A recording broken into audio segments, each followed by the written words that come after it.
अस्सलाम वालेकुम नाजरीन। इस एपिसोड के आगाज में हम देखते हैं कि जंगल में से उरहान साहब और नीलोफर अपने घोड़ों पर सवार हुए आगे बढ़ रहे होते हैं और निहायत खुशगवार मूड में होते हैं। जब वह एक जगह से गुजर रहे होते हैं तो नीलोफर उरहान से कहती, ज़िरे की वजह से परेशान ना हो उरहान, सरदारान को आपका सामना करने दें, आपका भाई आपके साथ है। उरहान कहता, जब तक तुम मेरे साथ हो चाहे सारी दुनिया मेरा मुकाबला करे कुछ नहीं होगा। कि थोड़ी ही देर के बाद खलील अपने सिपाहियों के हमरा घोड़े भगाते हुए उरहान साहब के सामने आ जाता है, जिसे देखते हुए उरहान कहता है, तुम्हारी अंदाज से जाहिर है कुछ कहना चाहते हो। तो खलील कहता, हमारे जमलक में मौजूद जासूस की तरफ से पैगाम मिला है, हजूर बहरी जहाज साहल पर इंतजार कर रहे हैं, वह करीब नहीं आ रहे। तो उरहान कहता, वो हरकत में आने के लिए अंधेरे का इंतजार कर रहे हैं। यह सुनकर नीलोफर पूछती, वो कौन से जहाज हैं? उरहान कहता, वह बहरी जहाज जिसका बोरसा को इंतजार है, वह हरकत में आने के लिए राह होने का इंतजार कर रहे हैं। वह सुबह उन्हें खाली करेंगे, लेकिन हम सुबह साहिल समुंदर पर इनका इस्तकबाल करेंगे। तो नीलोफर कहते, उरहान कल जिरगा है। उरहान कहता, वो बहरी जहाज न सिर्फ बोसा को बर्बाद करेंगे बल्कि उनको भी बर्बाद करेंगे जो जिरगे में मेरी जगह पर नजरें जमाए हुए हैं। मैं जिरगे में खाली हाथ नहीं फतह के साथ जाना चाहता हूँ। मैं बाबा के सामने सर नीचा करके नहीं बल्कि सर उठाकर जाना चाहता हूँ। तो नीलोफर कहती, अगर तुम न पहुँच पाए तो बुरहान कहता, मेरी तकदीर में जो लिखा है इसके खिलाफ बगावत करूंगा। कौन सी फतह मुझे अच्छी नींद दे सकती है, जिरगे की या बोरसा की फतह? क्या मेरे दादा अर्तुगर जिरगा तुम्हारा है और शिकार हमारा? यह कहकर नहीं निकले थे कबीले, जाकर बताओ कि जिरगा तुम्हारा है और बोरसा उरहान का है। तो नीलोफर कहती है, आसानी हो उरहान। और फिर इसके बाद उरहान साहब अपने सिपाहियों के हमरा वहाँ से रवाना हो जाते हैं, जबकि पीछे से नीलोफर परेशान होते हुए कहती है, आसानी हो। जबकि इधर काई कबीले में हम देखते हैं कि शाहीन साहब अपने खेमे में मौजूद होते हैं और दीदार खातून उनके हाथ धुलवा रही होती है और कहती है, उसने अपना फैसला कल तक मौखर कर दिया, इसका क्या मतलब है? तो शाहीन साहब कहते, इसका मतलब अच्छा है खातून, इसका मतलब बहुत अच्छा है। पहली बार मैंने उस्मान साहब की आंखों में उरहान के बारे में परेशानी देखी है, आज मैंने फिर कहा। तो दीदार कहती, मैंने कहा देखो उरहान की जिद की वजह से लोग भूखे हैं यहाँ। तो शाहीन साहब कहते, एक मुसीबत हजार नसीहतों से बेहतर है। उस्मान साहब और मैंने कई बार एक दूसरे की मदद की है, अगर वह मुझे अख्तियार दे दे तो मैं दोबारा मदद करूंगा। तो दीदार खातून कहती, चलो कहते हैं कि उरखान से अख्तियार ले लिया गया, अलाउद्दीन का क्या? इस पर शाहीन साहब थोड़ा सोच विचार में मुब्तला हो जाते हैं और फिर परेशान हालत में कहते, मेरा ख्याल है कि अलाउद्दीन नहीं चाहता था, लेकिन जिरगे में इसके रवैया ने मुझे शक में डाल दिया है। तो दीदार कहती, महासरा किसी और ना तजुर्बाकार कमांडार को बर्दाश्त नहीं कर सकता, हमें इसे इस ख्वाब से दूर रखना होगा हजूर। और फिर कहती है, अलाउद्दीन की तरफ जाने वाला रास्ता गोंजा से गुजर कर जाता है, मैं उसे संभाल लूंगी। इस दौरान बाहर से आवाज आती है, क्या मैं अंदर आ सकता हूँ? जिसे सुनते साथ ही दीदार बहुत खुश होती है। शाहीन साहब कहते, आ जाओ मेरे बेटे, आ जाओ मेरे शेर। अगले ही लम्हे शाहीन साहब का बेटा खेमे के अंदर दाखिल होता है और अपनी माँ का हाथ चूमकर उसके गले लग जाता है। दीदार बहुत खुश होती है और कहती है, बेटा आखिरकार तुम अपनी माँ के पास आ ही गए। शाहीन साहब कहते, इस पर सख्ती ना करो। तो दीदार कहती, इसकी मर्जी होती तो वह कबीले में भी ना आता, ऊंचे मुकाम पर चला जाता। तो वह लड़का कहता, ऊंचा मुकाम यह कहाँ से आ गया माँ? तो दीदार कहती, जो भी हो उस्मान साहब अपना फैसला सुनाएंगे, हम जल्द ही अच्छे काम के लिए किसी के दरवाजे पर होंगे। तो वह पूछता, माँ आप? तो शाहीन साहब फौरन कहते, हम जानते हैं कि तुम फातिमा खातून को पसंद करते हो बेटा, अल्लाह हम सबको वो अता फरमाए जो हमारे दिलों में है। तो दीदार खुश होते हुए कहती, इंशाल्लाह हजूर इंशाल्लाह। और बताती है कि मलहून खातून अपनी बेटियों की शादी पर इसरार कर रही है, जब फातिमा वापस आ जाएगी तो हमें जल्दी करना होगी। तो शाहीन साहब कहते हैं, मैं किसी मुनासिब वक्त पर उस्मान साहब से बात करूंगा। जिसे सुनकर शाहीन साहब का बेटा बहुत खुश होता है और फौरन अपने बा का हाथ चूमता है और फिर अपनी माँ की जानिब देखकर मुस्कुराता है। जबकि दूसरी जानब अलाउद्दीन अपने खेमे में कुछ जड़ी बूटियों को सूंघ रहा होता है। गोंजा भी पास बैठी देगचे में कुछ बना रही होती है। अलाउद्दीन उन जड़ी बूटियों को देखते हुए कहता है, क्या यह काफी नहीं है गोंजा? तुम बहुत वक्त से इस पर मेहनत कर रही हो। गोंजा कहती, नहीं वल्लाह मैं जानती हूँ कि यह इस बार काम करेगा। अलाउद्दीन, इस बार यह जरूर काम करेगा। इसके अलावा इसे शिफा देने वाली औरत ने किस किस के लिए इलाज तलाश नहीं किया। अल्लाह के हुक्म से मैं तुम्हें औलाद दूंगी। तो अलाउद्दीन उसे अपने साथ मिलाते हुए कहता है, यह एक मुश्किल इम्तिहान है गोंजा, यह एक इम्तिहान है, यह अल्लाह का फैसला है, हम बगावत नहीं कर सकते। गोंजा कहती, तौबा मैं बगावत नहीं कर रही हूँ, लेकिन मैं हार भी नहीं मानूंगी। चलो खाना ठंडा नहीं होना चाहिए। और फिर अलाउद्दीन और गोंजा खाने के दस्तरखान पर बैठ जाते हैं और गोंजा अलाउद्दीन को तसल्ली देते हुए कहती है, तुम काई का मुस्तकबिल हो, तुम उस्मान सरदार के शहजादे हो अलाउद्दीन अली, मैं सिर्फ तुम्हें एक वारिस देना चाहती हूँ। तो अलाउद्दीन कहता, इंशाल्लाह खातून इंशाल्लाह। और फिर गोंजा कहती देखो जिरगे में जो बात हुई इस पर पूरा कबीला बातचीत कर रहा है। सब लोग उरहान साहब के खिताबों पर सवाल उठा रहे हैं। अलाउद्दीन कहता गोंजा तो गोंजा उसकी बात काटते हुए कहती है अलाउद्दीन उरहान मेरा भी भाई है। अल्लाह शाहद है कि मैं उसे तकलीफ नहीं देना चाहती, लेकिन जहाँ तक के शाहीन शाह साहब ने भी इस वजीफे का मुतालबा किया है, क्या तुम एक तरफ हट जाओगे? तो अलाउद्दीन कहता अपने बाबा के मकसद को आगे बढ़ाना मेरा भी ख्वाब है खातून। तो गोंजा कहती मैं जानती हूँ इसीलिए मैं यह कह रही हूँ, लेकिन जब के सरदारान ने पहले ही तरफदारी शुरू कर दी है इसलिए तुम्हें सुस्त रवि इख्तियार नहीं करनी चाहिए। तो अलाउद्दीन कहता अगर मेरे भाई को वजीफे से बर्खास्त कर दिया जाए तो मैं उनकी जगह ले सकता हूँ, यह मैं बाबा को बता चुका हूँ। उस्मान सरदार के बेटे अभी जिंदा है, किसी को खाली ख्वाब नहीं देखने चाहिए। यह सुनकर गोंजा खुश होते हुए कहती यह दुरुस्त है संगी। जबकि इधर बाहर नीलोफर खातून दीदार खातून से कह रही होती है हलीमा और फातिमा जब चाहे खानदान बनाएंगी, लेकिन मुझे समझ नहीं आती कि आपको इसमें इतनी दिलचस्पी क्यों है। तो दीदार कहती इसकी वजह यह है कि मलहून खातून ने मुझे एक हुक्म दिया था, इसके अलावा क्या वह खुश रहने की मुस्तहिक नहीं? नीलोफर खातून क्या शादी बुरी चीज है? तो नीलोफर कहती हर वो चीज जो इंसान बगैर रजा के करे वह बुरी होती है। दीदार खातून तो दीदार कहती आप ठीक कहती हैं, आप मुख्तलिफ खून रखती हैं, आपके के अपने कवानीन हैं, जितने भी साल गुजर जाए आप हमें कभी नहीं समझ पाएंगी। लेकिन मुझे लगता है कि आपको लड़कियों के जहनों में यह ख्याल नहीं डालना चाहिए और इन्हें वो मौके छोड़ने पर मजबूर मत करें जो इनके इंतजार में हैं। तो नीलोफर कहती अगर वह ना चाहे तो क्या कोई इनकी शादी करवा सकता है? तो दीदार कहती क्या आपको लगता है कि आप इनकी माँ है? नीलोफर खातून तो नीलोफर कहती अगरचा मैं उनकी माँ नहीं हूँ, लेकिन वह मेरे लिए बहनों से बढ़कर हैं। मैं कभी किसी को इन्हें दुखी करने नहीं दूंगी, चाहे वह कोई भी हो। मैं इनके खिलाफ खड़ी हंगी। और यह कहकर नीलोफर वहाँ से रवाना हो जाती है। नाजरीन फिर इसके बाद रात हो जाती है। हम देखते हैं कि उरहान साहब खलील अपने सिपाहियों के हमरा साहले समुंदर पर छुपकर बाजतीनी सिपाहियों की नकल हरकत देख रहे होते हैं। खलील बताता है कम से कम 15 जहाज है मेरे हजूर। बुरहान कहता अगर कोई फौज भी यहाँ आए तो सिर्फ मौत ही उनका इस्तकबाल करेगी। सिपाहियों को खबर कर दो जब फौजी जमीन पर कदम रखेंगे तो हमला करेंगे। और फिर इसी दौरान हलीमा खातून भी वहाँ पर आ जाती है और आकर उरहान से कहती है आप मुझे यहाँ बुलाना भूल गए भाई? तो उरहान कहता अगर मैं भूल भी जाऊँ तो क्या फर्क पड़ता है, तुम हमेशा आकर मुझे ढूंढ लेती हो, तुमने अच्छा किया, जितना ज्यादा हो इतना बेहतर है। और फिर हलीमा भी उन बाजतीनी सिपाहियों को देखती है। उरहान कहता कल बड़ी जंग होगी। नाजरीन फिर इसके बाद सुबह हो जाती है।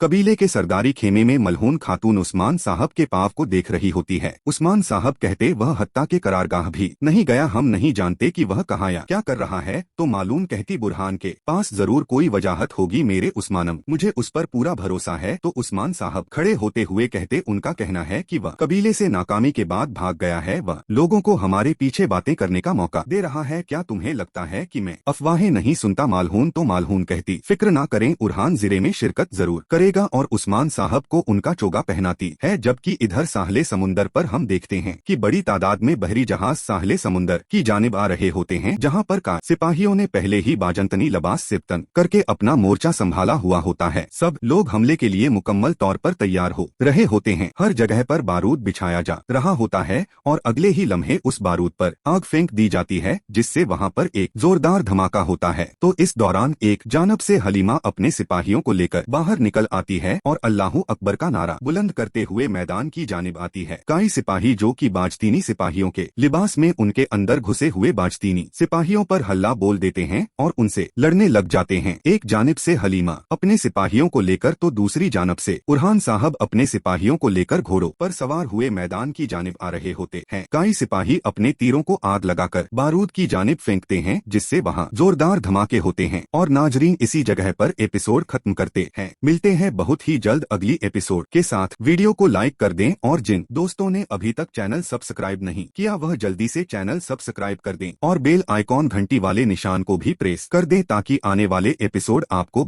आसानी मिल सके। दुआओं में याद रखें। अल्लाह हाफिज।